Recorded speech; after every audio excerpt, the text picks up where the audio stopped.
Вот талисман моего сада, бругмансия или труба ангела. И сейчас ранней осенью я ее готовлю уже для того, чтобы занести в дом. Заранее выкапываю ведра, и она у меня остается еще на протяжении длительного времени, пока температура не опустится до +8, +10 в саду, в огороде.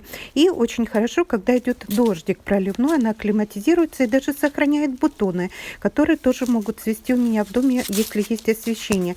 Ну вот посмотрите, сегодня был ночью такой ветер, а я не слышала, что бругмансию просто завалил ветер. Это была большая угроза, во-первых, ее сломать, и, конечно же, чтобы опали бутоны. Я очень волновалась, когда вышла и увидела, что у меня и кашпо с цветами ветер снес, но вот за бругмансию у меня больше всего болело сердце, поэтому одна стояла, вот самая крайняя, это одноюпочная, а вот эта большая, это многоюпочная.